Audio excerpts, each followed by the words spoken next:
monggo tawasul sareng-sareng nggih. Ila hadratin Nabi Mustafa Muhammadin sallallahu alaihi wasallam. Al-Fatihah. A'udzu billahi minasy syaithanir rajim. Bismillahirrahmanirrahim. Alhamdulillahirabbil alamin arrahmanir rahim maliki yaumiddin. Iyyaka na'budu wa iyyaka nasta'in. Ihdinas siratal mustaqim. Shiratal ladzina an'amta 'alaihim ghairil maghdubi 'alaihim waladdallin. Amin. Bismillahirrahmanirrahim. Thumma ila hadrati ikhwani minal anbiya'i wal mursalin wal 'awliya'i wasyuhada'i wassalihin wassahabati wat tabi'in tabi'in wal ulama'il amilin wal musannifin wal mukhlasin wal malaikatil muqarrabin khususan sayyidina Syekh Abdul Qadir Al-Jailani wa ila khususan Rawi Usadiyas wa ila khususan Rawi Imam Muhammad wa ila khususan Rawiyatul Mustaqim wa ila Mustaqim Al-Fatihah. A'udzu billahi minasy syaithanir rajim. Bismillahirrahmanirrahim. Alhamdulillahirabbil alamin arrahmanir rahim maliki yaumiddin. Iyyaka na'budu wa iyyaka nasta'in. Ihdinas siratal mustaqim. Shiratal ladzina an'amta 'alaihim ghairil maghdubi 'alaihim waladdallin. Tsumma ila jami'il kubur minal muslimin wal muslimat wal mu'minin wal mu'minat al ahya'i minhum wal amwat min masyariqi wa magharibiha barriha wa bahriha khususan abana wa ummahatina liman ijtabaha huna bisababi wa ila khususan hajatina hajatikum ya Allah. Al-Fatihah. A'udzu billahi minasy syaithanir rajim. Bismillahirrahmanirrahim. Alhamdulillahirabbil alamin arrahmanir rahim maliki yaumiddin. Iyyaka na'budu wa iyyaka nasta'in. Ihdinas siratal mustaqim. Shiratal ladzina an'amta 'alaihim ghairil maghdubi 'alaihim waladdallin. Amin. Bismillahirrahmanirrahim. Assalamualaikum warahmatullahi wabarakatuh. Alhamdulillahirabbil alamin. Alhamdulillahilladzi bitaufiqi wal hidayah wa nasta'inuhu bi haulihi wa quwwatihil qawiyyah la haula wa la quwwata illa billah. Qala Yusuf li abihi ya abati inni ra'aitu ahada 'ashara kawkaban wasyamsa wal qamara ra'aituhum li sajidin. Al-ayat. Khatabul muhtaramin, para alim, para ulama ingkang kawula hormati, para sesepuh sepuh ingkang kawula tresnani, alhamdulillah, para jamaah, ibu-ibu, pemirsa yang hadir di majelis ilmu pada kesempatan hari ini, yang insya Allah dari wajahnya sudah terlihat bahagia. Alhamdulillah. Alhamdulillahirabbil alamin. Puji syukur ingkang rasanipun Gusti Allah Subhanahu wa taala ingkang sampun paringi pinten-pinten kenikmatan, nikmat iman, nikmat Islam, nikmat ihsan, sehingga kula panjenengan sedaya saged mantempaken panggenan punika khususipun dalam rangka ngaji rutin, ngaos rutin 2 minggu sekali, khususnya di hari Sabtu dalam keadaan sehat walafiat. Alhamdulillah. Salawat salam dikunjuk dumateng junjunganipun Kanjeng Nabi Muhammad sallallahu alaihi wasallam. Biqaulina Allahumma sholli ala sayyidina Muhammad. Mugi-mugi kula lan panjenengan sedaya saged pikantuk syafaatipun Kanjeng Nabi Muhammad ing yaumul qiyamah. Amin ya rabbal alamin. Para ibu ingkang kawula hormati, alhamdulillah, samenika kula lan panjenengan sedaya khususipun paling majelis ilmu, majelis taklim. Majelis taklim itu kan sebenarnya dari bahasa Arab ya. Jalasa yujalisu, majelis ini kan berasal dari jalasa, artinya apa? Duduk. Kalau majelis taklim itu artinya adalah ilmu. Jadi kalau majelis taklim berarti menuntut ilmu. Padahal jelas yarfa'illahu alladziina aamanu minkum walladziina utul 'ilma darajat. Orang yang menuntut ilmu, orang yang beriman pasti nanti akan diangkat derajatnya oleh Allah Subhanahu wa taala. Amin ya rabbal alamin. Nah, saat ini ngapunten kula tak tanglet rumiyin yang hadir di masjid ini itu sudah bahagia nopo derek? Insya Allah sampun nggih. Sampun nggih. Yang membuat bahagia niku nopo? Oh, Pak Ustaz, itu Pak Ustaz. Diberikan kesehatan, masya Allah. Nopo malih hatinya nggih wae nggih. Nah, masya Allah. Karena tema kita merubah insecure menjadi syukur, maka kita tidak jauh juga pembahasannya berhubungan dengan hati, berhubungan dengan kesehatan dan lain sebagainya nanti. Para ibu-ibu yang Allah hormati, sebelum kita mengarah kepada lapangnya hati supaya tidak insecure, pasti saya berikan terlebih dahulu tentang tanda-tanda melemahnya iman kula lan panjenengan sedaya. Ada beberapa tanda. Yang pertama adalah kita itu senantiasa meremehkan waktu.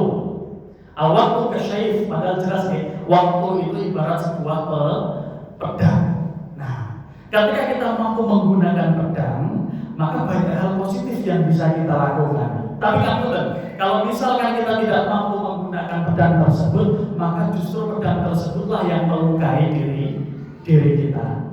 Saat ini kita tanggal niki sing biasane masak, tiang jalur atau tiang ekstrim? Tergantung. Oh, tergantung ya. Maksudnya umumnya pun yang rata-rata bisa masak itu tiang jalur atau tiang ekstrim?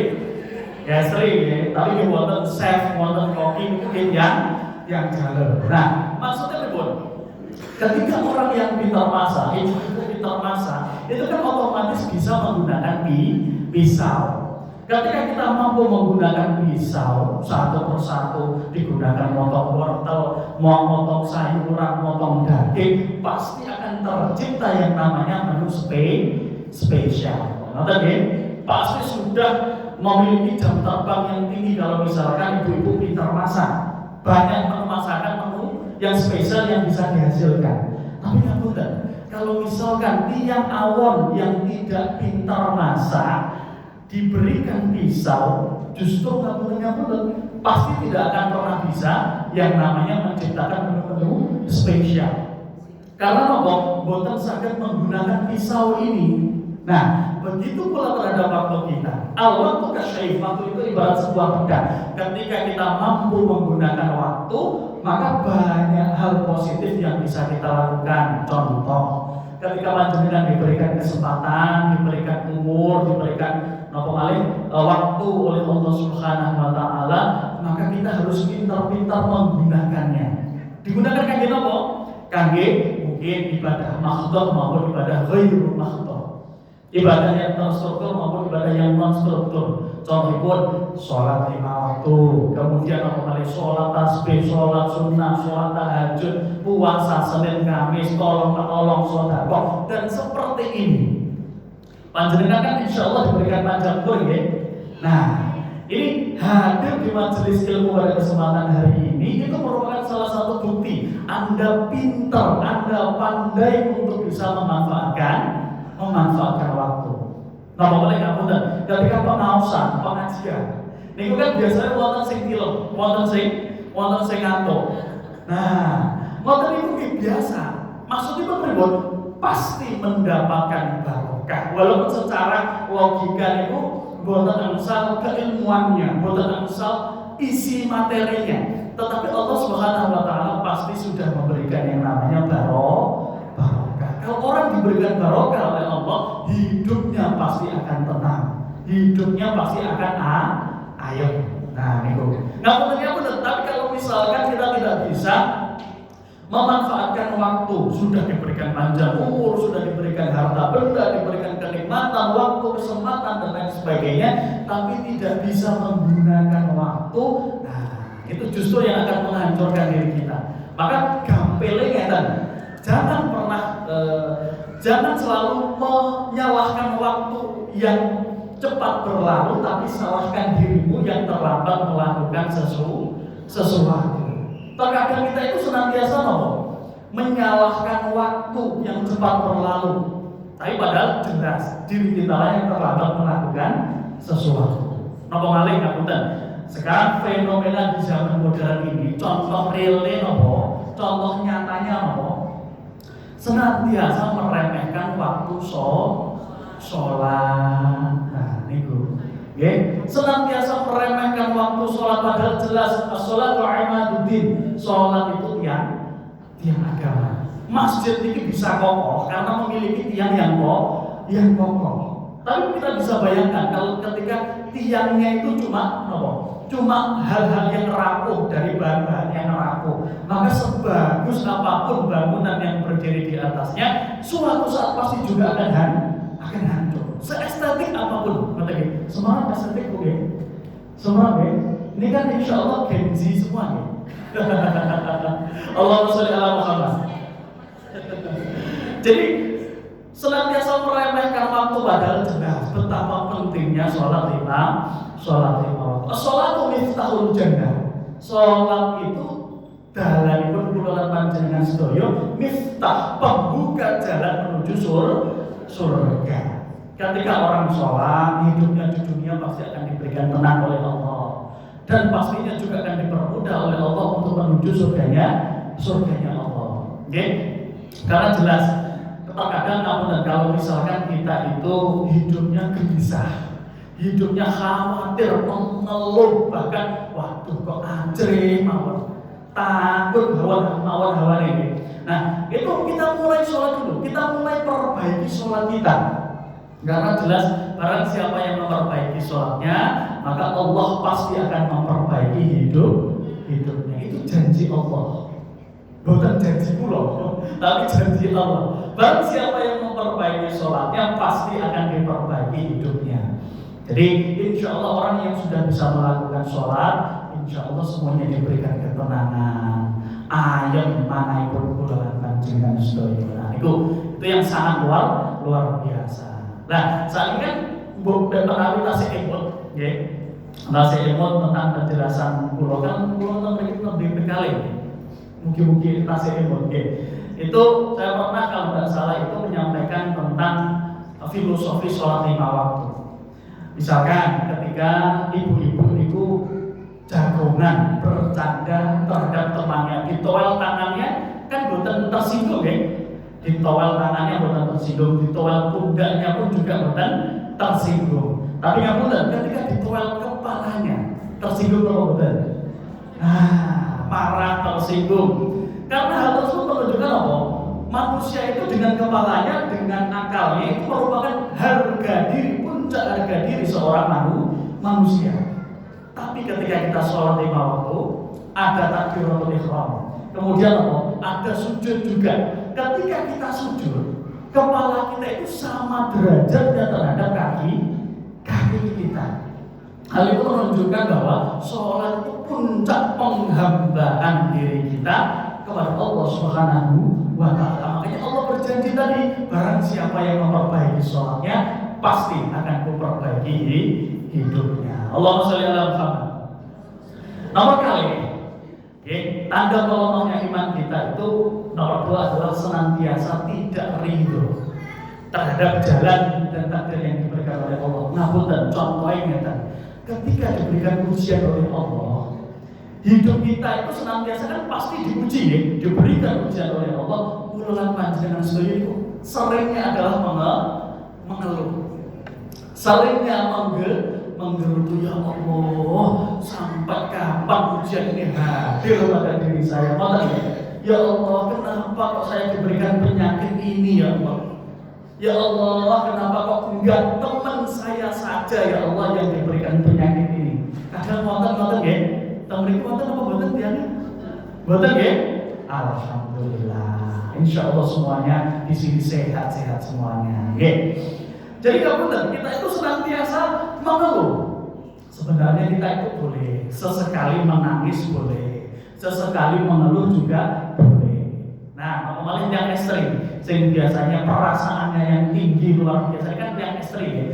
Jadi ekspresinya itu biasanya menangis. Kita boleh sekali menangis boleh, tapi jangan sampai kita itu terus-terusan menangis, terus-terusan mengeluh. Karena hal tersebut menunjukkan wujud kita tidak ridho terhadap jalan dan takdir yang diberikan oleh Allah Subhanahu wa Ta'ala. Ketika kita tidak ridho, bagaimana kita mendapatkan ridhonya Allah Subhanahu wa Ta'ala? Oke. Nah, jadi yang harus senantiasa kita lakukan apa? Ikhlas dulu. Alhamdulillah ya Allah, kula ridho ya Allah tentang ujianipun panjenengan. Napa mawon kalau ikhlas, napa mawon kalau syukur, napa mawon kalau sabar, pasti uripe niku enak. Nah, contoh kecil, misalkan kita diberikan ban bocor.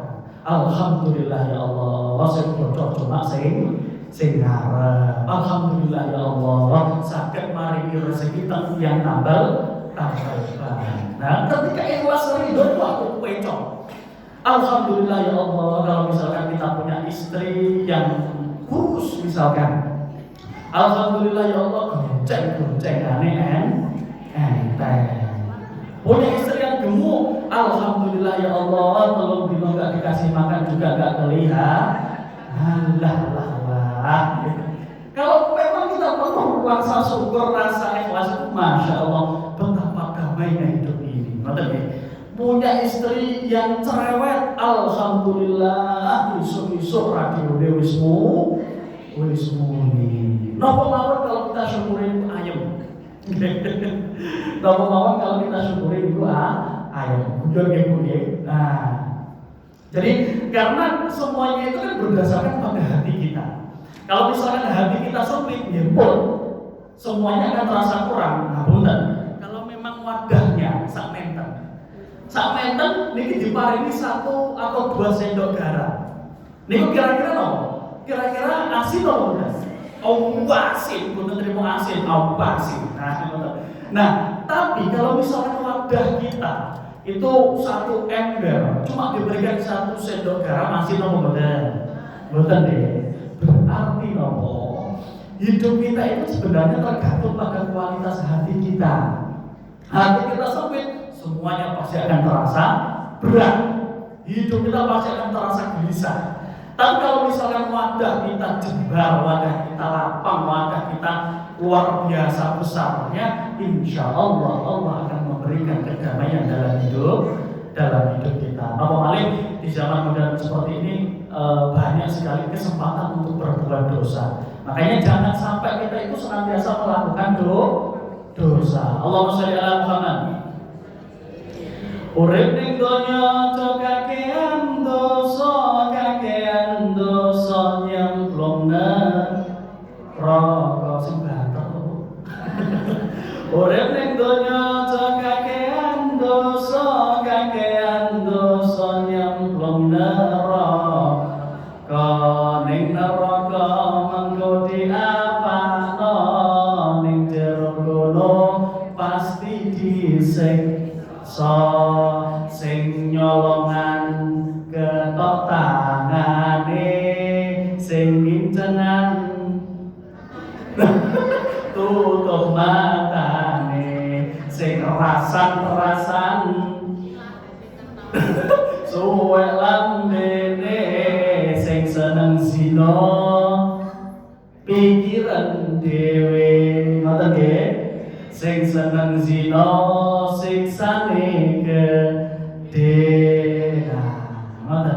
Jadi jangan sampai kita itu perbanyak amal buruk kita, kemaksiatan kita, walaupun memang kita itu terkadang tidak lepas dari yang namanya salah, tidak lepas dari yang namanya dosa. Makanya Allah kan memberikan maghfirah, memberikan ampunan, membuka selebar-lebarnya pintu taubat, masya Allah. Nah sekarang sebelum kita mengarah kepada hati, ini wonten tanda pelemahnya iman yang ketiga yaitu senantiasa lupa untuk berzikir kepada Allah. Kula lan panjenengan kadang supe untuk berzikir kepada Allah. Kayak napa? Contoh, setelah sholat itu kan kadang biasanya wiridan ya. Allah subhanallah kan nanti. Kadang tiang itu kadang supe ya.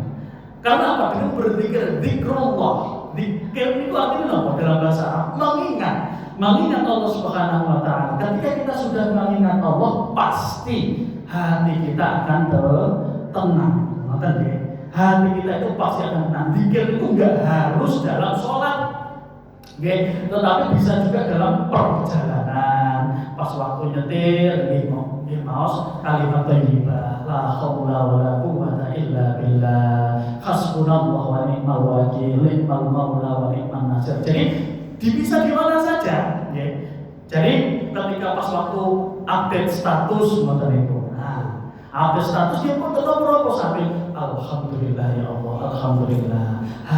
Pesannya mungkin bisa pakai kalimat thayyibah, alhamdulillah hari ini ngaji bersama Ustaz Farhin. Ngoten nggih. Enggak menawi ngoten. Nah, tapi ki boten apa-apa. Yang penting hati kita bisa mengatur. Nah, niku. Sekarang kita mengarah kepada hati. Nah, dalam hati ini itu kan mungkin di zaman modern seperti ini kita itu sering sekali untuk merenung, bahkan berpikir kalau misalkan saya tambah usaha saya tambah ikhtiar saya, pasti semuanya akan berubah. Kadang malah pikiran itu, ketika saya tambah pekerjaan saya, semuanya pasti akan berubah. Akhirnya betul, di zaman modern seperti ini banyak sekali orang-orang yang menambah ikhtiarnya, menambah usahanya, karena pengen apa? Keadaannya berubah. Tetapi ada masanya. Ketika kita sudah menambah ikhtiar kita, sudah menambah usaha kita, tapi hasilnya tidak berubah. Wonten apa boten?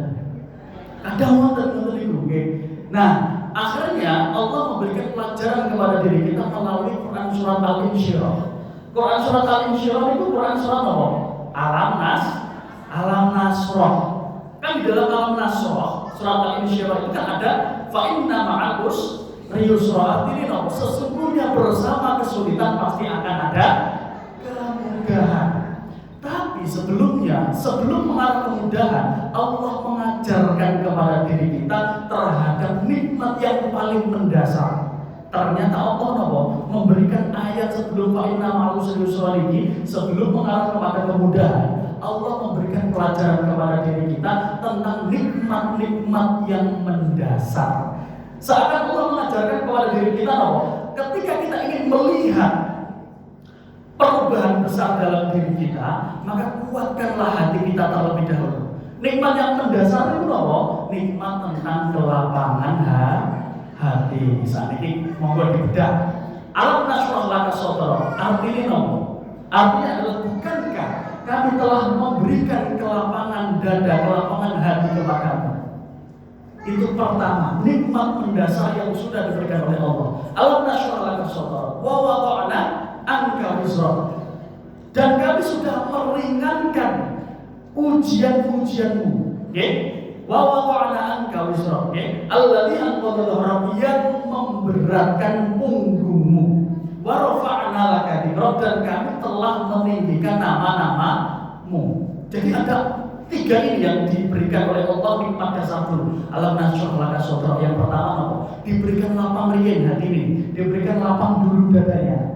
Kemudian wa wada'na anka wizra, Allah telah meringankan ujian diri kita. Nah, wa rafa'na laka dzikrak, Allah telah meninggikan nama-nama kita. Maksudnya meninggikan itu pripun? Ketika kita kan manusia itu kan banyak salahnya, banyak dosanya. Andai saja Allah itu buka aib kula lan panjenengan sedaya, ndane wonten, pasti nama kita pasti akan jelek. Allah telah menutup aib kita serapat-rapatnya. Wa rafa'na laka dzikrak, Allah tinggikan nama-nama kita. Masya Allah.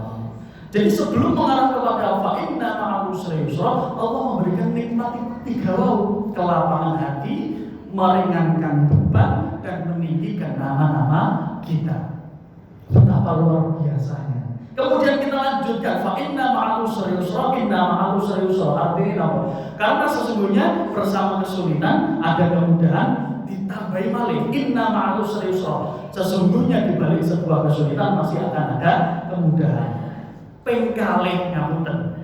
Kalau panjenengan nuturi putra panjenengan, putra putri panjenengan, itu biasanya di bulan baleni napa boten?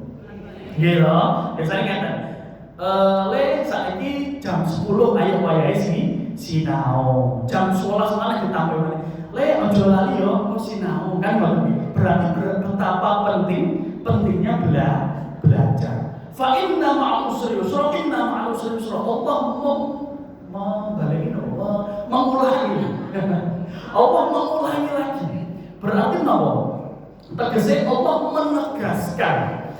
menegaskan kepada diri kita bahwasanya boten usah kuatos, boten usah khawatir, boten usah cemas. Sesungguhnya di balik sebuah kesulitan itu pasti akan ada kemudahan. Setiap wonten ujian itu pasti wonten solusi, wonten gembok, wonten kunci, wonten kendala, wonten kendali. Semua pasti wonten jalan keluarnya masing-masing.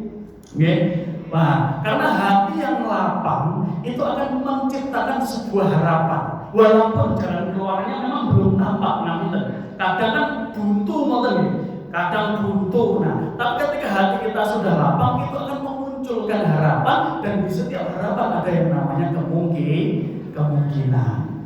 Dan di setiap kemungkinan itu pasti akan ada yang namanya jalan keluar. Niku pasti niku.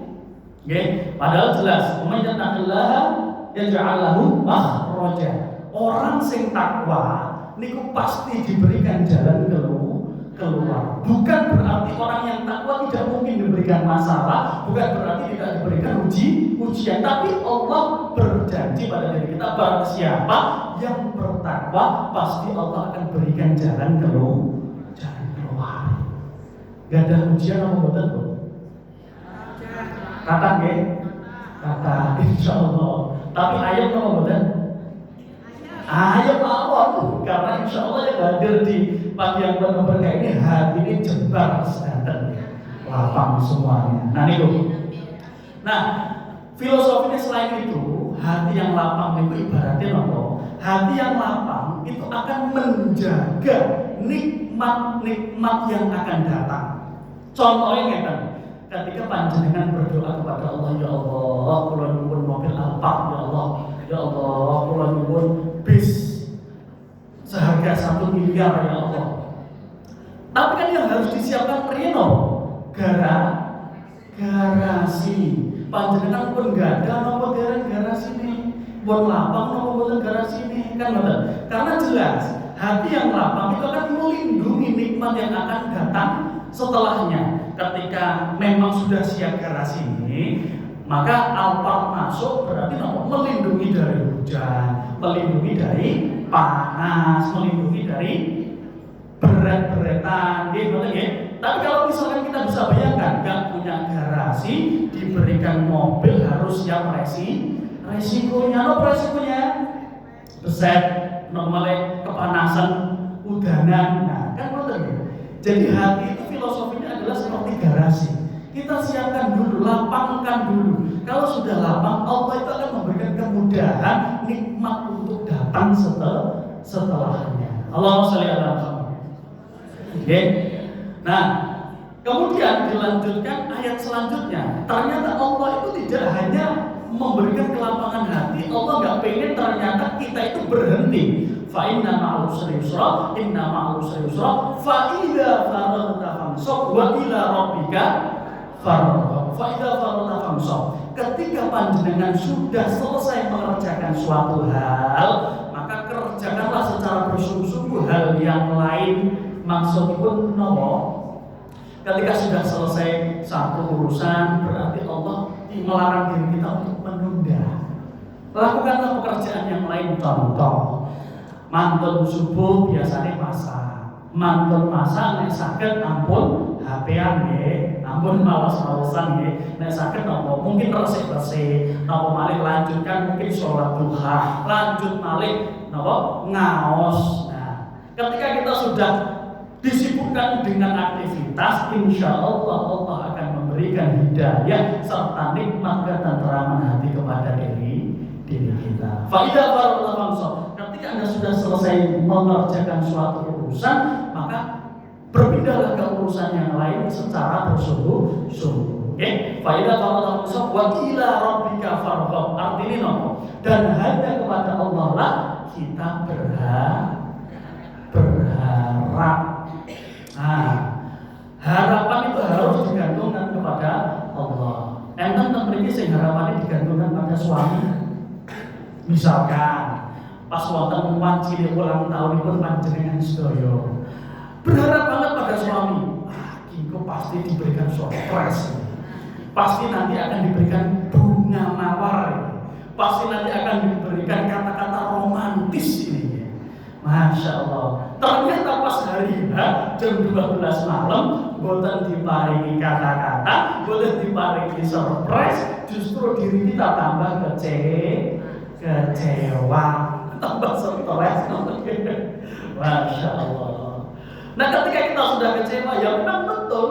Kita tidak boleh menggantungkan harapan kita terhadap orang, terhadap makhluk Allah, tapi kita gantungkan terhadap Allah Subhanahu wa Ta'ala. Allahumma sholli ala Muhammad. Ibu-ibu yang Allah hormati, jadi terkadang kita pun juga perlu merenungkan. Kita memang ikhtiar, memang boleh. Kita jangan sampai menggantungkan harapan itu hanya melalui ikhtiar semata, hanya melalui usaha saja. Tapi tetap harus gantungkan kepada Allah Subhanahu wa Ta'ala. Terkadang wonten pikiran ngeten, saya berdoa kok gak dikabul-kabulkan ya Allah. Kan wonten kadang berpikir, bukan berarti Allah itu tidak mengabulkan doa panjenengan. Bukan berarti Allah tidak mendengarkan doa panjenengan, atau bahkan bukan berarti ikhtiar panjenengan itu sia-sia, bukan. Siapa tahu Allah sedang menyiapkan nikmat yang lebih besar, yaitu nikmat lapangnya hati, nikmat lapangi dadanipun panjenengan. Nah, ketika nikmat hati lapang sudah, mental kuat, semuanya siap. Nah, kalau sudah siap berarti sudah waktunya let's go to Malang. Nah, gitu. Saatnya kalau panjenengan sudah siap, make up sudah siap, gincu sudah siap. Nanti apa? Mereknya apa? Glow to glow. Wonten malih apa? Scientific. Napa malih? Wonten MS Glow. Nah, macam-macam. Blast on. Ketika sudah siap, matang, saatnya berangkat Malang. Nah, gitu. Nah, berarti apa? Ketika hati kita sudah siap, hati kita sudah kuat, Allah akan memberikan nikmat yang bertubi-tubi setelahnya. Karena apa? Sudah siap dulu. Oh, berarti ini sudah siap. Wah, saatnya saya berikan ini. Karena apa? Ketika hati belum siap, diparingi nopo mawon masih kurang mawon. Contoh, hati belum siap diberikan apa? Pasti nanti bukan bersyukur, munculnya nggih mboten alhamdulillah, tapi innalillah. Kayak nopo? Waduh, pajak kok larang tenan. Pajak kok 10 juta. Waduh, bensinnya kok harus Pertamax turbo, ya Allah. Maintenance servisnya kok ternyata harus 6 bulan sekali, kan Bapak? Nah, hati belum siap kayak ngoten niku. Tapi kalau hatinya sudah siap, mentalnya sudah siap, maka kesehatan mental itu memang penting. Ilmu tenang niku mahalnya luar biasa. Diperoleh melalui apa, Bu? Diperoleh melalui jam terbang, ya. Diuji oleh Allah, terbentur dan terbentuk. Nah, sama kayak ngoten. Jadi ketika kita punya masalah, bukan seberapa besar ujian kita, mungkin seberapa sempit hati kita. Nah, ulang panjenengan sudah kita muhasabah tentang itu semuanya. Nah, sekarang karena kita berbicara tentang hati, kita mengarah terhadap penyakit hati supaya kita tidak insecure. Panjenengan semerap insecure itu apa? Insecure niku tepung di udek-udek, terus kemudian dipasi masako, kemudian digoreng, dadosnya apa?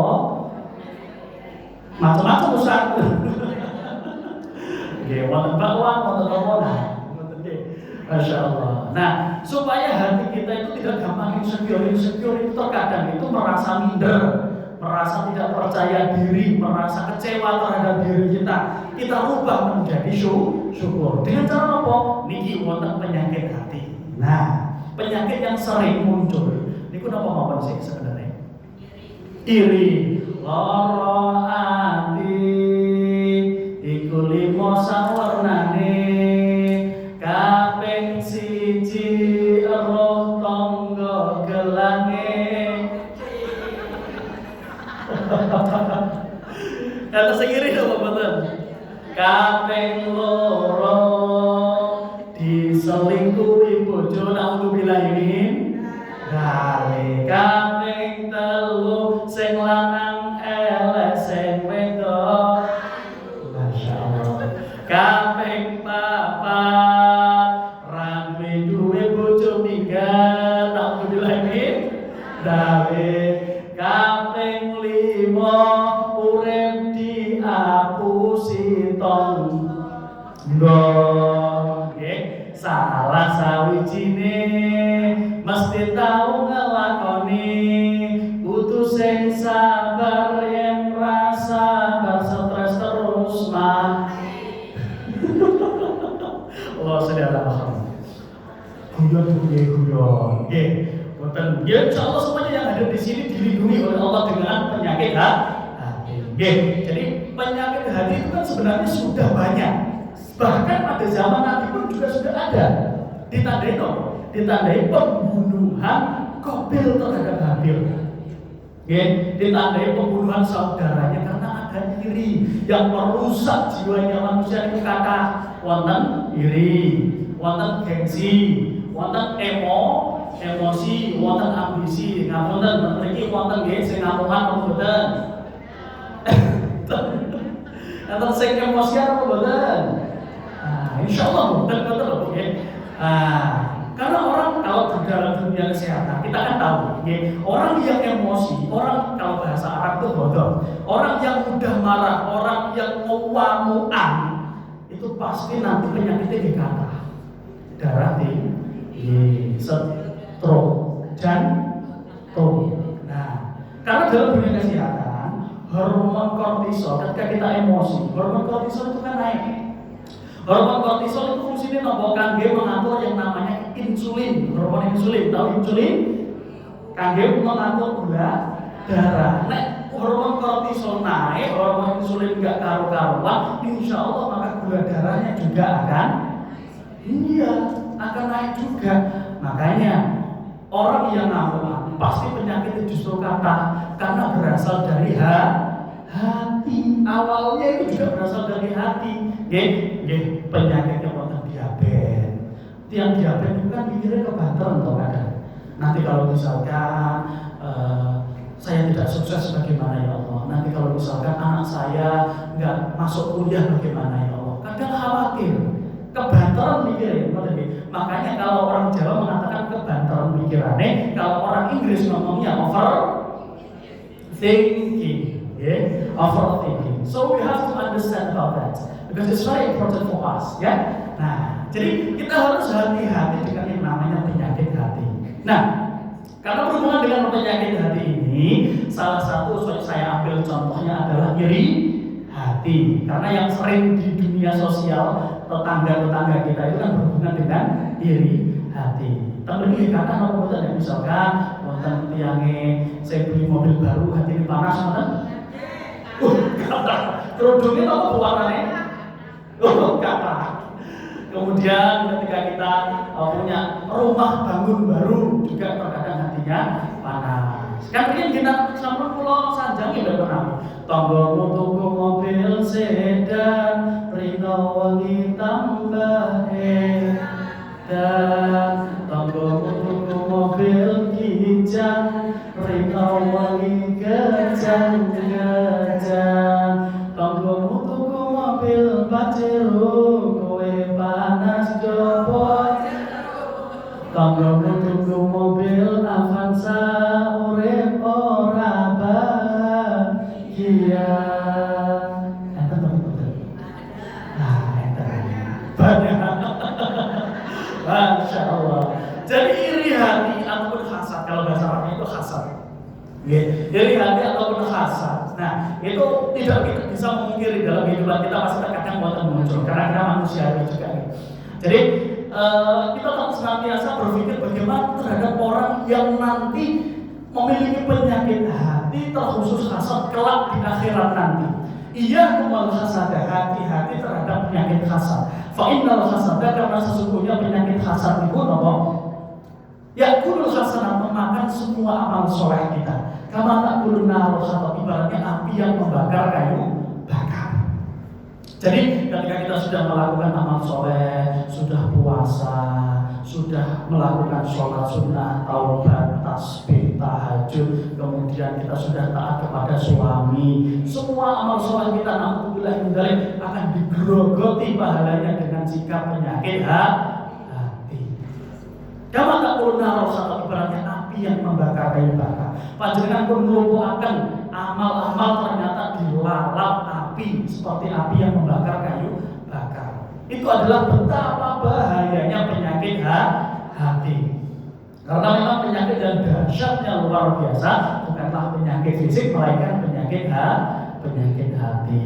Ngapunten, orang yang hatinya bahagia, pasti pun hidupnya juga akan tenang. Kalau orang hatinya itu sakit, pasti itu harus diobati.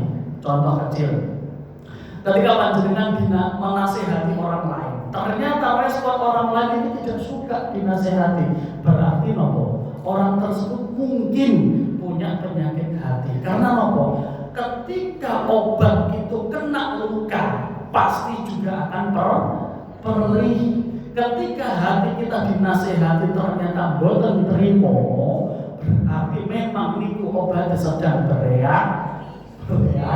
Kan ngoten nggih. Allahumma sholli ala Muhammad. Jadi penyakit ini biasa disingkat dengan SMS. Napa? SMS. Susah melihat orang senang atau senang melihat orang susah. Oke? Jadi kita itu senantiasa bahagia melihat orang lain itu menderita. Yang penting tetangga kita kesusahan, kita itu justru bunga, justru tambah senang. Nah, ini pun auzubillahi kita. Atau sebaliknya, kita itu merasa menderita melihat orang lain itu bahagia. Filosofi ini nopo? Misalkan ini racun, misalkan racun tikus. Kita itu yang meminum racun tapi berharap orang lain yang meninggal. Kita itu sibuk terbakar, padahal orang lain itu sudah bahagia. Semuanya itu tergantung pada hati kita. Delok kita tergantung pada manahipun kula lan panjenengan sedoyo. Kan ngoten ya. Maka harus hati-hati. Maka saya pernah membaca penelitian yang penyakit yang dahsyatnya luar biasa memang penyakit hati. Iri yang berlebihan, cemburu yang berlebihan, kan? Karena orang yang memiliki penyakit hati itu hidupnya pasti boten tenang, pasti. Ya, walaupun bergelimang harta, walaupun memiliki jabatan yang luar biasa, urip itu sawang sinawang. Ya, hidupnya pasti gak akan tenang. Karena filosofinya apa? Mereka itu membawa tas yang berisi bebatuan. Kemana-mana pasti akan dibawa dan itu menjadi beban untuk dirinya. Ya, penyakit hati itu harus nonton. Kemana saja menjadikan beban terhadap diri kita. Harusnya itu ketika kita melihat tetangga kita lebih bahagia, kita harus ucapkan syukur alhamdulillah. Tonggoku akhirnya manten juga, ketemu jodohnya juga. Ojo sampai malah dijelok nih. Ngoten nggih. Kok umurmu piro kok urung nikah? Tambah ngoten iku nggih boten ansah. Nggih. Jadi orang yang punya penyakit hati itu hidupnya pasti tidak akan tenang. Boten ayem, boten tentrem, boten damai. Maka Allah Subhanahu wa taala melarang diri kita itu meremehkan 3 perkara. Allah itu melarang diri kita meremehkan 3 perkara. Yang pertama apa? Allah melarang diri kita untuk meremehkan amal soleh. Halah cuma sedekah wae, halah cuma sholat sunnah wae, halah cuma senyum wae. Senyum itu kan sedekah nggih. Nah, jadi nggak boleh meremehkan Karena Allah Subhanahu wa taala merahasiakan di mana letak ridhonya. Kita tidak tahu amalan mana yang akan mengantarkan hidup kita ke surganya Allah Subhanahu wa taala. Nggih, ampun kita merasa tinggi hati, aku lho wong sholihah. Wah. Nggih, saking sholihah itu. Sholihah.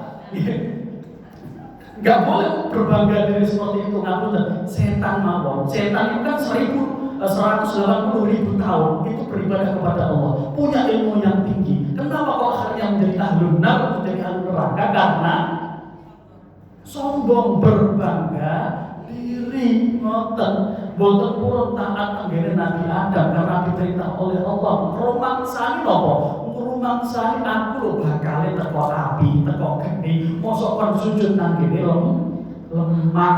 Nah, merasa berbangga diri dari zatnya. Lah apa malih kula panjenengan sedaya? Kalau setan masih penting berbangga diri terhadap zatnya, bakale. Nah, nek kula panjenengan sedaya berbangga diri terhadap amal soleh kita. Wah, naudzubillah ini dari orang yang soleh pasti memiliki kesempatan untuk menjadi salah, ya? Dan orang yang salah memiliki kesempatan untuk menjadi soleh, solihowat. Nah, niku nomor kali Allah Subhanahu wa taala melarang diri kita untuk meremehkan apa? Maksiat. Halah cuma ngrasani mawon dosane cilik. Halah cuma bujuk mawon dosane cilik. Betul karena Allah Subhanahu wa taala merahasiakan di mana letak kemurkaannya. Nah, yang terakhir, Allah Subhanahu wa taala melarang diri kita untuk meremehkan sesama manusia. Karena Allah merahasiakan di mana letak kekasih Allah Subhanahu wa taala. Kita tidak tahu yang kita hina itu apakah kekasih Allah Subhanahu wa taala atau tidak. Siapa tahu yang kita hina itu ternyata setiap malam bangun malam, kemudian qiyamul lail, salat tahajud, zikir nang Gusti Allah. Boten angsal menjat seseorang, menilai seseorang itu awon, menilai seseorang itu A, B, C dan seterusnya. Boten angsal. Nah, saat ini setelah kita membahas tentang penyakit hati, saatnya membahas tentang tombol hati. Caranya itu saat kalau misalkan kita sudah memiliki penyakit hati, enten tombolnya bukan bisa kuatos. Insya Allah dengan dia apa? Oke, tombol hati iku limo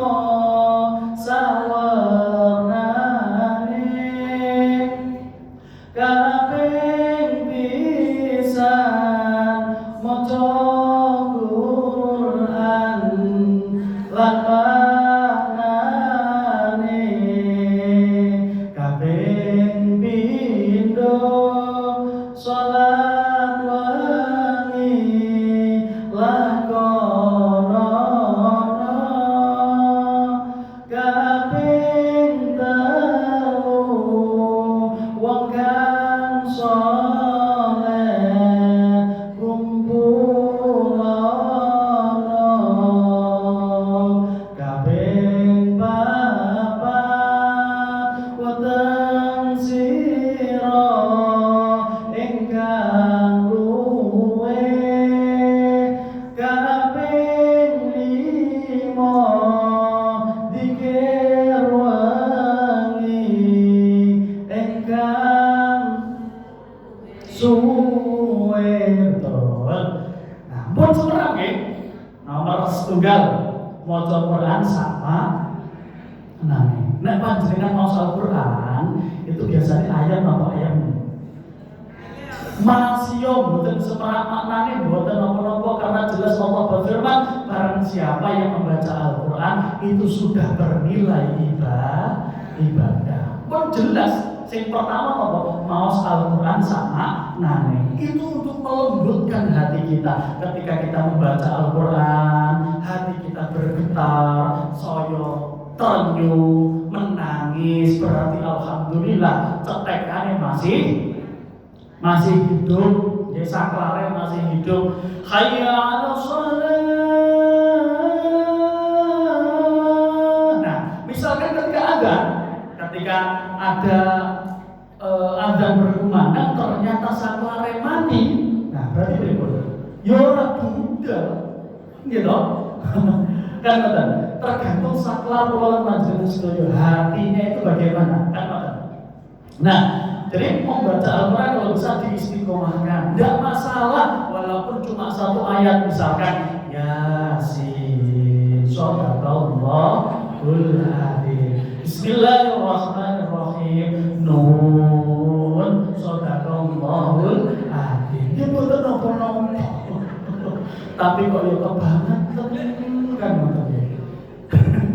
Kalau bisa ya paling nggak minimal satu halaman, niku nggih. Kalau sudah mungkin diistiqomahkan mawon, dan sakit harus punya waktu yang tetap, misalkan pas waktu setelah maghrib. Nah itu nggak masalah. Diistiqomahkan setiap habis maghrib membaca Al-Quran sambil menunggu isya. Awalnya satu halaman, terus kemudian terus-terusan menjadi one day one juz, satu hari satu juz. Kan alhamdulillah kan mboten. Napa malih nek murojaah, hafalan Al-Quran malah tambah sae.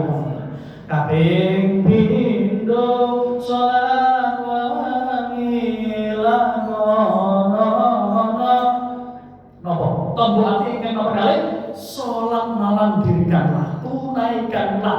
Karena apa? Salat malam itu kan kata salat tasbih, salat tahajud, salat taubat, kata. Jadi panjenengan bisa langsung bermunajat kepada Allah Subhanahu wa Ta'ala. Ketika kita sudah langsung komunikasi, ibaratnya wifi, jadi kan sempat wifi ya. Nah wifi saya kaget yang kata akhirnya lemot. Tapi ini bukan soal tentang wifi. Allah tidak bisa disamakan tentang itu semuanya. Kita berkomunikasi langsung kepada Allah di sepertiga malam kita. Insya Allah ketika kita langsung berkomunikasi dengan Allah itu kan melalui sholat kan, langsung ngomong dengan Gusti Allah. Masih yo ngapunten nek sholat niku kadang mboten mawon gangguane nggih. Allahu akbar. Waduh sayune orang tak pateni. Sami Allahu liman hamidah. Waduh dan kumbane orang tak angker. Allahu akbar. Iya, bapak mau jago kopi lali orang tak pateni kompor. Kan kadang ngoten. Kan berikan nanti kalau tampil jilbab dulu baru hati atau hati dulu baru jilbab? Ayo dijawab, jilbab dulu baru hati atau hati dulu baru jilbab? Ada. Sekali lagi, jilbab dulu baru hati atau hati dulu baru jilbab? Jilbab dulu. Ada yang mengatakan pernah seperti ini. Percuma hati ini elek tapi, percuma jilbaban tapi hati ini elek. Kulo tegasnya malih, jilbab dulu baru hati atau hati dulu baru jilbab? Jilbab dulu, bukan usah goyah, bukan usah goyah. Jilbab dulu baru hati, betul. Ini sekarang saya bertanya tentang pertanyaan yang kedua, yang akan menjawab pertanyaan pertama. Sholat dulu baru khusyuk atau khusyuk dulu baru sholat? Nah, sholat mau tidak masalah, sholat, nanti khusyuknya pasti akan muncul, akan mengikuti kados wae. Allahu akbar lho, tonggo kok nyanyi dangdutan ini. Nah, kan ngoten. Enggak masalah, sholat aja dulu, sholat khusyuknya akan muncul. Begitu pula terhadap diri kita, jilbab dulu. Paksa dulu diri kita untuk berbuat baik. Kalau sesuatu hal nggak dipaksa untuk diistiqomahkan, itu juga tidak akan bisa menjadi kebaikan amal soleh yang beristiqomah. Jadi paling gak punya rasa sungkan lah. Sungkan rek aku jilbaban tapi kok kelakuan ini. Sungkan rek aku jilbaban mosok rasa kan mboten. Paling gak wonten rasa sungkan mau. Jadi sholat kok dilakukan. Kalau misalkan hati ini panjenengan gelisah, wow tombol nih. Tidak hanya sholat malam tapi sholat 5 waktu pun juga bisa. Karena apa? Orang tua tirakat yang sepah terhadap sholatnya akan mempengaruhi hati anaknya.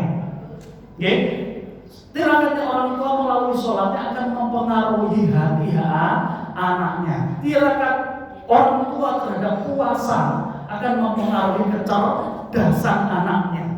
Kemudian tirakat orang tua melalui doanya akan mempengaruhi akhlak anaknya. Ini wonten kesinambungannya satu sama lain. Masya Allah. Kaping telu wong kang saleh kumpulono. Berarti tegasnya loh. Ini kan semuanya soleh rupa semua gitu. Nah, ketika misalkan Bu Tukiem sama Bu Markona sama-sama berangkat ke majelis taklim, akhirnya apa? Membuangi juga, ikut ke kecipratan barokah juga. Nah, itu untuk melembutkan hati kita. Kaping papat weteng sira engkang luwih tegese lho. Siap puasa. Puasa. Nah, atau soal tirakat orang tua melalui puasanya akan mempengaruhi kecerdasannya. Jadi kalau misalkan punya putra, punya anak, itu kalau bisa kita harus tirakat selalu yang sepah. Pengen cerdas kita harus puasa, tapi diimbangi makanan bergizi. Harus diberikan vitamin, tapi bukan gratis loh Bu. Jadi harus diberikan vitamin, makanan bergizi, makanannya pun juga harus halal dan thayyiban. Artinya apa? Halal dan thayyiban berarti apa? Halal terapik, halal terbaik. Tidak hanya halal zatnya, tapi juga cara memperolehnya. Bodang ayam itu kan halal, mungkin mundur ayam tonggone kan itu kan bahaya, mungkin kan. Kaping 5 dikir wangi lakono. Nah, itu berarti apa? Memang berzikir itu mengobati hati kita yang sedang sakit.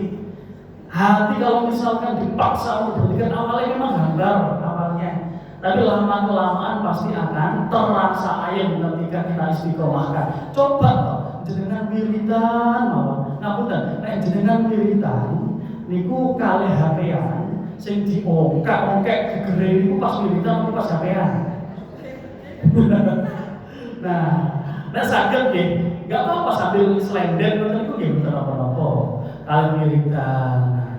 Tapi kalau misalkan HP-an Ustaz mboten apa-apa sambil maos Al-Qur'an.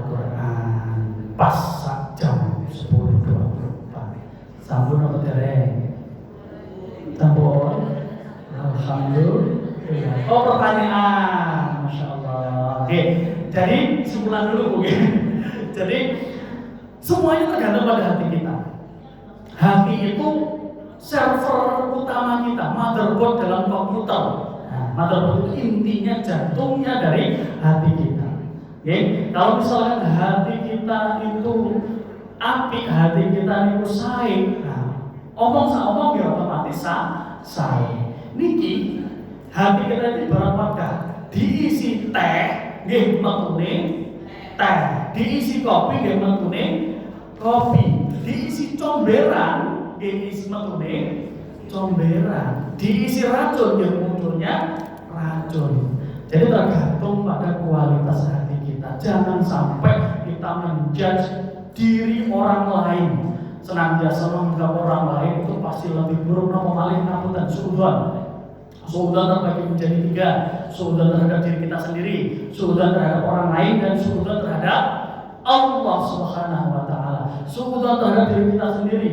Nanti kalau misalkan saya nggak bisa MC gimana ya Allah? Nanti kalau misalkan saya diberikan amanah ini menjadi ketua majelis taklim, bagaimana ya Allah? Senantiasa underestimate, berprasangka buruk pada diri kita sendiri, tidak percaya diri.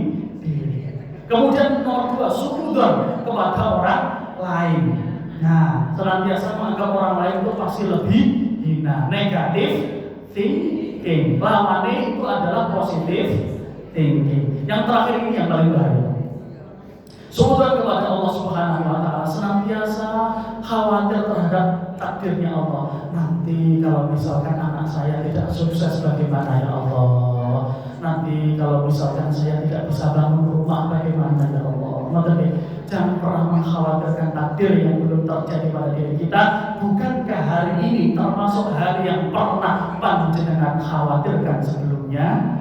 Nah, kan nanti Jadi harus pintar-pintar husnudzon, berprasangka baik kepada Allah Subhanahu wa taala. Allahumma sholli ala Muhammad. Monggo pertanyaan. Monggo.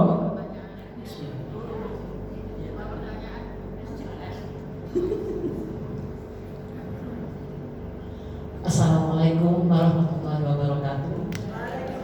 Yang mau saya pertanyakan Ustaz masalah penyakit hati tadi. Memang sebagai manusia tidak bisa dihindari penyakit hati. Cuma kalau menurut saya pribadi, intinya yang pertama itu sehat. Kita sehat, kalau sehat semuanya akan mengikuti. Masalah yang kedua, kita itu udah usia yang sudah tidak muda lagi. Kita itu sudah bukan waktunya untuk mengubur dunia. Insya Allah. Yang penting apapun itu kita mensyukuri yang ada, berapapun yang ada kita syukuri. Cuma Ustaz, yang menjadi pertanyaan saya, kadang-kadang kita untuk tulus atau apapun yang telah diberi ujian, kadang-kadang kita itu belum bisa untuk ikhlas. Manusiawi saya kira Ustaz, semuanya akan seperti itu. Kita sudah berusaha apapun berusaha, tapi kita sebagai manusia kadang-kadang ketidaktulusan atau ketidakikhlasan pasti muncul di diri semua manusia. Yang kedua Ustaz yang mau saya tanyakan, masalah sholat tadi.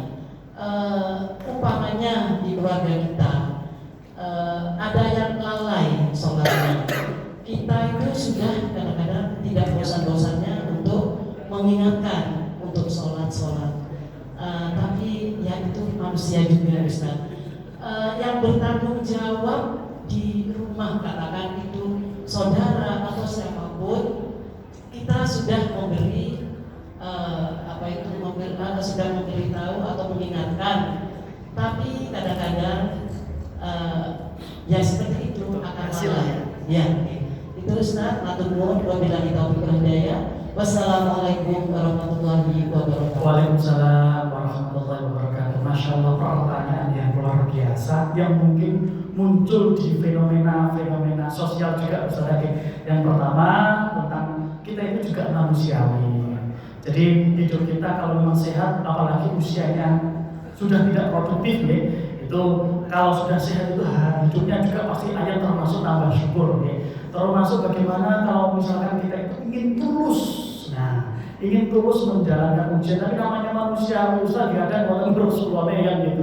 Nah makanya ketika kita sudah selaku orang tua misalkan mengingatkan terhadap salah satu anggota keluarga kita yang belum sholat bagaimana? Oke, kita bahas yang pertama dulu ya.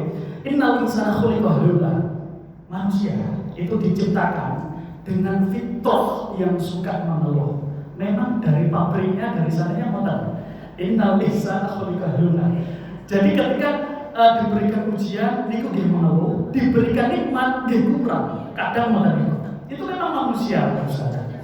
Nah, jadi ketika kita pertama kita harus pahami terlebih dahulu tentang fitrah kita. Manusia itu tempatnya mengeluh, tempatnya salah, tempatnya dosa. Makanya kenapa Allah Subhanahu wa taala sediakan kepada diri kita untuk ladang amal soleh diturunkan di dunia supaya hidup kita itu mampu untuk bisa untuk mengumpulkan seluruh amal soleh. Amal soleh kan kali ibadah mahdhah sama ibadah ghairu mahdhah. Nah, bagaimana Ustaz kalau misalkan kita tulus atau tidak? Filosofi ini gampang Ustaz. Ingat hati, jadi kan semerang gitu.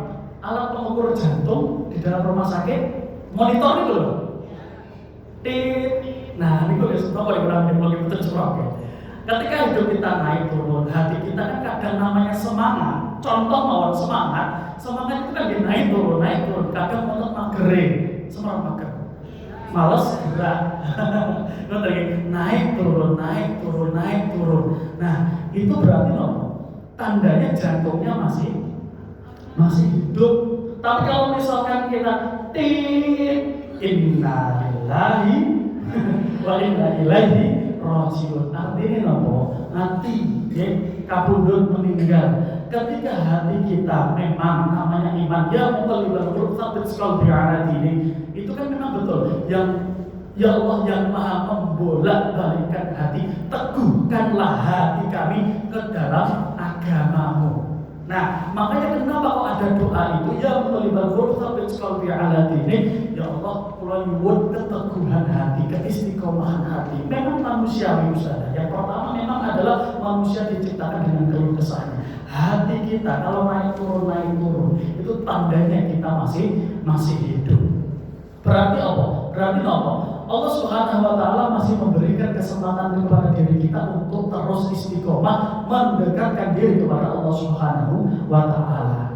Nah, tapi kalau misalkan kita sudah tidak mau pasrah, aduh kok kesel tenang beriki ya Allah, kesel. Akhirnya los cul-culan. Nah, berarti hampa. Entah hatinya yang mati, akhlaknya yang mati, pikirannya yang mati. Berarti setan sudah berhasil menggoda manusia. Setan itu jelas menggoda manusia melalui 4 arah. Allah berfirman setan akan menggoda manusia melalui 4 arah. Yang pertama adalah lewat depan, kedua lewat belakang, nomor 3 lewat arah kanan, dan 4 arah kiri. Tapi ada 2 arah yang tidak bisa digoda setan. Yang pertama apa? Dari atas, arah atas. Yang kedua dari arah bawah. Karena arah atas itu adalah tempat turunnya hidayah, turunnya rahmat, turunnya anugerah dari Allah Subhanahu wa taala. Kalau untuk yang dari bawah itu ketika apa? Ketika kita, karena tempat arah bawah itu adalah ketika kita bersujud kepada Allah. Ketika sholat itu setan insya Allah itu kepanasan. Ayo bareng-bareng menjadi orang yang berhasil. Jangan sampai kita dipisi. Oh tenang toh, ternyata tahajud, ternyata uremu yo jesen sorokan. Jangan sampai seperti itu. Mending turu tapi husnudzon dengan Gusti Allah. Ya Allah, kula niataken tilem niki supaya subuhnya jadi fresh. Kula pasrahaken tenggene panjenengan masa depan kula. Kula nyuwun ya muqallibal qulub tsabbit qalbi ala dinik. Memang orang tulus itu susahnya luar biasa. Panjenengan kepanggih garwanipun panjenengan itu kan orang yang tulus nih.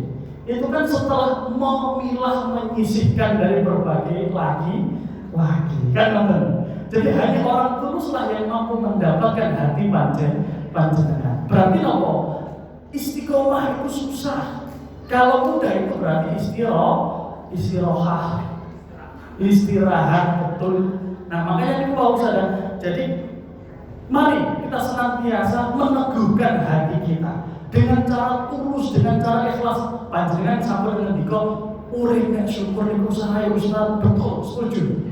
Alhamdulillah ayam. Karena namanya manusia itu masih bolak-baliknya hati, makanya adanya keteguhan iman, adanya doa di dalam diri kita. Kalau misal kita pun juga butuh cermin. Ngapunten, panjenengan ketika mriki niku medaan di cerminan apa boten? Misalkan ginjunya menceng kan nggih, dihapus apa boten? Nah, kangge napa? Misalnya motor. Kalau nanti ngapunten cerita lucu. Dititipi kali garwa kula. Mas, kalau tidak misalnya motor teng Indomaret, kalau patosi teng minuman. Lah kan betul sebenarnya, misalnya water kan air kan. Lah ternyata kalau akhirnya nang kasih misalnya water niku napa? Pembersih muka. Berarti tegese napa ku wau? Nggih berarti kita harus bercermin. Kita itu butuh pengingat. Kados ngeten iki berarti butuh pengingat. Ngaji ngeten iki bukan berarti kula pinter mboten. Kula lan panjenengan sedaya niku sama-sama mengajak kebaikan, sama-sama mengingatkan. Panjenengan tilem mawon niku kan butuh alarm. Supaya apa? Supaya bisa bangun, supaya bisa ingat kembali untuk bangun. Nah, kan begitu pula terhadap hati kita itu butuh dielus-elus, butuh diistiqomahkan. Nah, supaya tetap teguh ya muqallibal qulub tsabbit qalbi ala dinik. Niku yang pertama. Nomor kedua, Ustaz bagaimana kita itu selaku yang sepah ada salah satu anggota keluarga kita yang mungkin tidak mau sholat. Pertama begitu saya, kewajiban kita tidak hanya orang tua, itu harus terus-terus mengingatkan urusan hasil bukan ranah kita. Urusan hasil itu ranahnya Allah Subhanahu wa Ta'ala. Yang terpenting adalah kita berikhtiar untuk melakukan usaha. Ketika kewajiban kita itu adalah usaha, ya sudah kita lakukan usaha. Contoh filosofi ini gampang. Kita selaku manusia itu kan ibaratnya seperti karyawan, bekerja dan bekerja.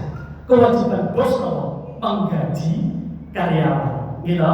Nah, berarti kewajiban kita adalah bekerja dan bekerja. Jangan sampai kita itu selaku karyawan ikut campur terhadap proses pembagian gaji yang itu merupakan ranah dari bosnya. Terkadang mudah ketika kita sudah berikhtiar, kita sudah berusaha, tetapi kita itu senantiasa mengandai-andai hasil kita. Oh iya, kok hasilnya yang ini piye, kok yang ini piye. Alangkah baiknya kita itu niatkan karena Allah. Karena saya selaku tiang sepah, ya sudah pun niatkan ini karena Allah Subhanahu wa Ta'ala untuk menasihati salah satu anggota keluarga saya. Nomor 2, ikhtiar. Bukan berarti tanpa ikhtiar. Kita harus mengupayakan apa yang perlu kita upayakan. Kewajiban kita menipu. Nomor 3 adalah doa. Jangan lupa kita harus senantiasa doakan karena akan mempengaruhi akhlak kita, akhlak anak kita. Kemudian setelah kita berdoa, nah ini yang sering lupa. Tawakal, pasrah akan hasil yang sudah kita ikhtiarkan. Ketika kita sudah ikhtiar terus-terusan, pokoknya kewajiban kita ikhtiar. Jangan sampai kita itu mencampur adukkan hasil kita. Kok gak berubah-berubah ya? Kan usahakan dari bola balikan betul. Jangan sampai seperti itu. Itu urusan dan ranah dari Allah Subhanahu wa Ta'ala. Siapa yang bertanggung jawab, walaupun betul orang tua itu adalah bertanggung terhadap anak kita. Jadi baik atau tidak anak kita itu tergantung pada diri kita. Besok pun kita juga akan dimintai pertanggungjawaban diri kita. Tetapi ketika kita selaku orang tua sudah melakukan seluruh kewajiban diri kita, Allahu a'lam bishawab, Allah pasti akan memperhitungkan semuanya. Nah, hal tersebut itu merupakan hal yang sangat penting untuk diri kita. Sepele tetapi untuk susah untuk dilakukan, yaitu tawakal, pasrah akan hasil yang sudah kita ikhtiar. Maka saudara, matur suwun, Masya Allah. Terima kasih. Terima kasih Ustaz. Sepertinya jamnya. Oke.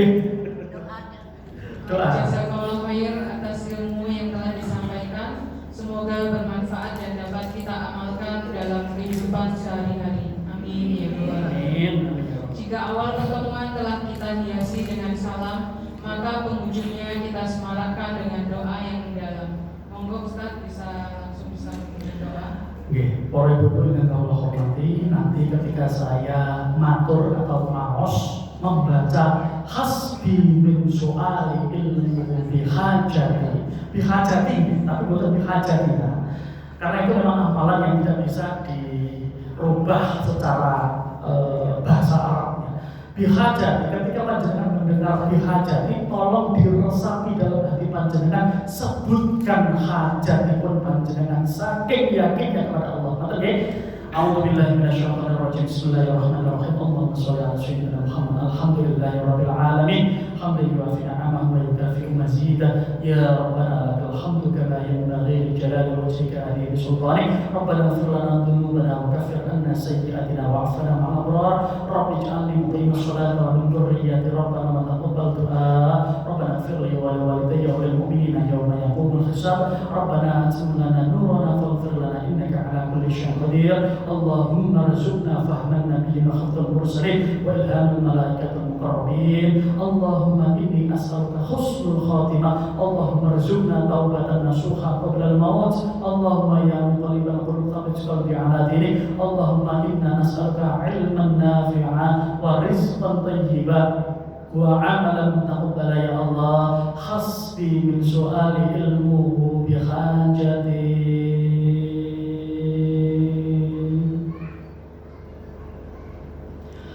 Hasbi min su'ali ilmuhu bihajati.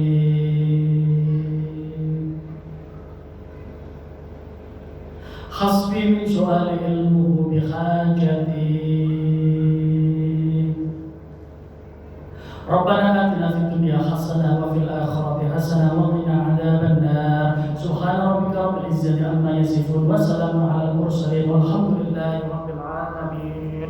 Lahul Fatihah. A'udzu billahi minasyaitonir rajim. Bismillahirrahmanirrahim. Alhamdulillahi rabbil alamin. Arrahmanirrahim. Maliki yaumiddin. Iyyaka na'budu wa iyyaka nasta'in.